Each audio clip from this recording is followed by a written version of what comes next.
Hey, Laura J. I'm being naughty today. Smoking a doobie. While burning leaves. And I have made the beds look better. And you know what? I'm smoking right now while I'm talking to you because I don't normally. I try to keep it away from public eye because I have been judged rigorously for it, for my choice to do it over the years, by people that don't do it. I'm so today, what I wanted to do while the fire crackles is actually read to you what I wrote Thursday, October 3rd, 2019 at 6:24 p.m. in my turtly awesome book that my friend Anissa Welsh brought to me when I was locked up. Today my friends came to see me in a hospital where I'm staying to recover from what is perceived to be a mental health issue. From the emotion management class I attended today, it seems my behaviors do match their definition. It's just unfortunate that I've trusted so many untrustworthy people for so long. Now I'm so far down the rabbit hole, so to speak, that I've become fearful for everyone. I love including myself, but more them because they never asked for this and actively encouraged me not to do what has led me here. That's a very hard pill to swallow. Imagine this place was actually made to do what they say it is, though. If I'm going to be here for a while, why not choose to have a positive attitude like I usually do outside of here? Except for when I go to the reverse end of the spectrum and feel manic depressive and like there is no hope, learning to live with more balance would certainly make life more enjoyable. Finding a career now with this on my record and the craziness of my posts doesn't seem promising. But helping people maneuver the system and fit into it without losing themselves entirely would be rewarding. Teaching life skills strategies would be ideal. Being a yoga teacher in Costa Rica or Peru would be amazing, which will only happen if I can get myself out of here legally. So cooperation is the name of the game. I'm getting more medication now, which scares me for the night when they could come for me, but I've just got to trust that the world is better than that. I'm hearing ringing and my cheeks are burning. Several people complimented my runners today, which was interesting. I've been wearing them the whole time. And then in there, in these little boxes, little circles rather, I have characters. I have Princess Penny Patterson, who's an innocent child. Knight Nicholas, who is the rescuer, martyr, and macho masculine. The nuclear tribe, with family, friends, and colleagues. Trickster Trish. Trickster Tish. Oh, funny. And that's no reflection of you, Tish Conlon. Much love, in fact, actually. And power-hungry pharma Phil and individuality were the words that I chose to put on here then. And then I wrote, don't let snakes into the garden of evil. Oh my God, evil instead of Eden. I didn't even see that. This is what I wrote for myself and for you as the leaves get burned too. So let me tell you a tale as I sit in my grandparents' rocker at the other end of the porch, in fact. Here, the lighting is better. For most of my life, I avoided the Bible or anything with a hint of religious zeal at its core in the name of staying neutral and untainted by tales claimed to be the truth, which were written thousands of years ago by someone, generally a man whose identity got overshadowed by the organization that adopted his version of the truth and paid him a small fee for his service. We're all familiar with this model because We've all likely experienced it in our employment and volunteer positions when progressive ideas were adopted into the way antiquated teachings were distributed to the people.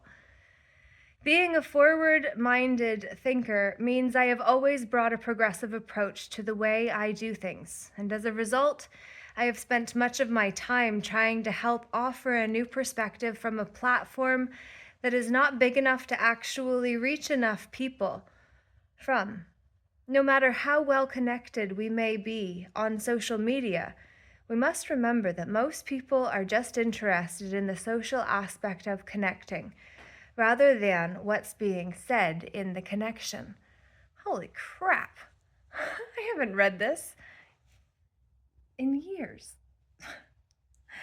WIIFM.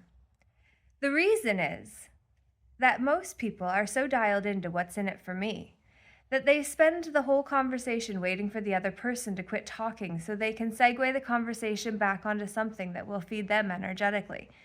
They aren't doing it intentionally per se, they just don't know how else to get back to feeling human again, and so they instead take everything they can energetically from anyone who will give them anything.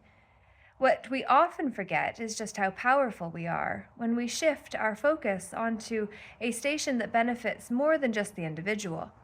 We often forget what it's like to be dialed into WIIFW, which is what's in it for we, instead of just me. When we're dialed into either station, it's the equivalent of a radio transmitter broadcasting a message on a particular channel.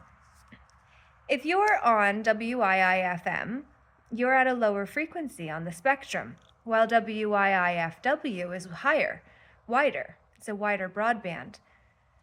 But both get their ratings from what listeners want to hear. The people who want to hear it. The people who want to hear about what's good, hopeful in this world, get to dial into. The people who want to hear about what's good and hopeful in this world get to dial into the higher vibing station, while the others, who are more fearful, are listening to WIIFM instead.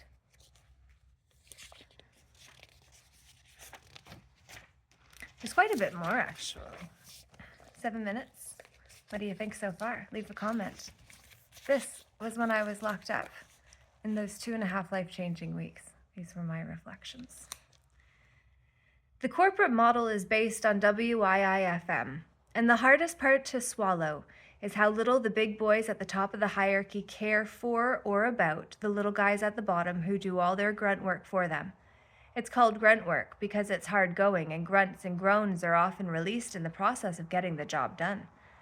If we're obsessed with what we're doing and working towards, then we have little time to focus on others, which is the real secret to improving our mood and feelings about the perspective we have of life at this time. Too often, when we have a problem, we're given bad advice from well-intended people who will tell us to just be happy when we're sad or worse yet, depressed. And it also goes the other way too. If we're too excited or worked up about something, people often say, calm down now, or reel it in, because no one knows what to do with crazy. Don't be too extreme now, is the next section.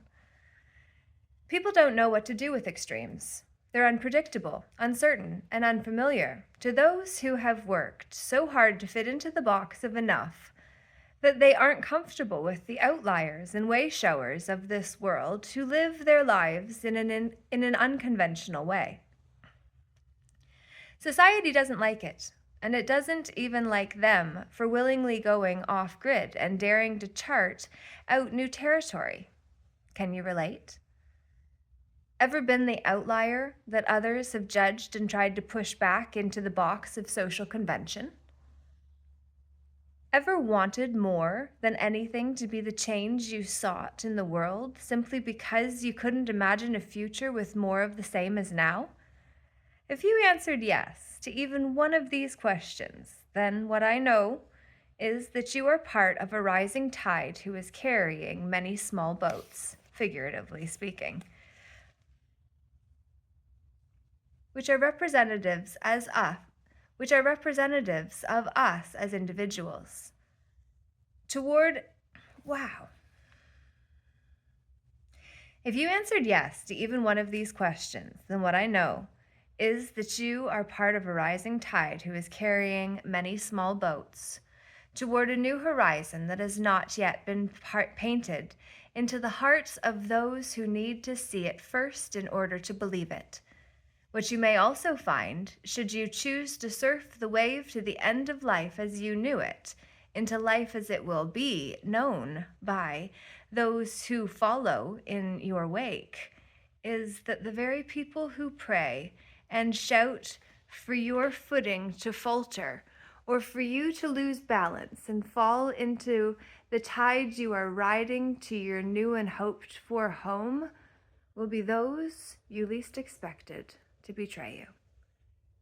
It is often the ones who love us the most, and who we love the most, who will do their best to sabotage us behind closed doors. And sometimes they'll even kick the doors open, even when they know we're on the other side, fighting for territory, using that door as our foothold. There's just truly so much we don't understand, and yet the only way to actually learn it is to decide to trust ourselves through all of it, so we can discern the feeling of truth or falsehood within ourselves. Wow, trust is the next section. If you want to hear it, you got to give me some love.